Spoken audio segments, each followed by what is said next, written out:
राम और रावण के बीच युद्ध की सच्ची घटना। मेघनाद से युद्ध करते हुए जब लक्ष्मण जी को शक्ति लग जाती है और श्री हनुमान जी उनके लिए संजीवनी का पहाड़ लेके लौट रहे होते हैं, तो बीच में अयोध्या में भरत जी उन्हें राक्षस समझकर बाण मारते हैं और हनुमान जी गिर जाते हैं।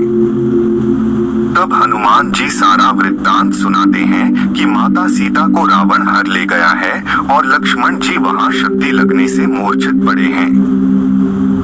यह बात जब कौशल्या माता को ज्ञात होती है तो वो कहती हैं कि श्री राम को कहना कि लक्ष्मण के बिना अयोध्या में पैर भी मत रखें, राम वन में ही रहे।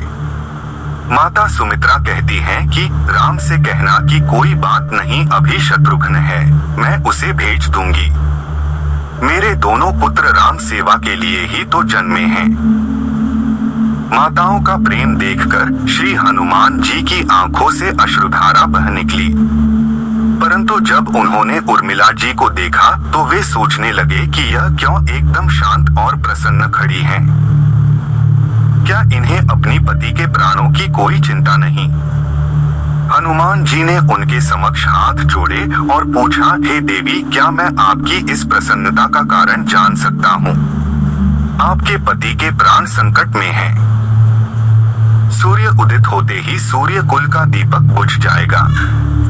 यह सुनकर उर्मिला जी ने जो उत्तर दिया उसे सुनकर तीनों लोगों का कोई भी प्राणी उनकी वंदना किए बिना नहीं रह सकता। उर्मिला जी बोली, मेरा दीपक संकट में नहीं है, वो बुझ ही नहीं सकता। रही सूर्योदय की बात, तो आप चाहें तो कुछ दिन अयोध्या में विश्राम कर लीजिए, क्योंकि आपके वहां पहुंचे बिना सूर्य उदित हो ही नहीं सकता। आपने कहा कि प्रभु श्री राम मेरे पति को अपनी गोद में लेकर बैठे हैं। जो योगेश्वर श्री राम की गोदी में लेटा हो, काल उसे छू भी नहीं सकता। यह तो वो दोनों लीला कर रहे हैं। मेरे पति जब से वन गए हैं तब से वे सोए नहीं हैं। उन्होंने बड़े भैया की सेवा और रक्षा के लिए एक क्षण भी न सोने का प्रण लिया था, इसलिए वे थोड़ी देर बस विश्राम कर रहे हैं। और जब स्वयं भगवान की गोद मिल गई हो तो विश्राम थोड़ा दीर्घ हो गया, वे उठ जाएंगे। और हाँ, शक्ति तो मेरे पति को लगी ही नहीं, शक्ति तो श्री राम जी को लगी है। मेरे स्वामी की तो हर श्वास में राम है, हर धड़कन में राम, उनके रोम रोम में राम है, उनके रक्त की बूंद बूंद में राम है। और जब उनके शरीर और आत्मा में सिर्फ राम ही है, तो शक्ति राम जी को ही लगी, दर्द राम जी को ही हो रहा होगा।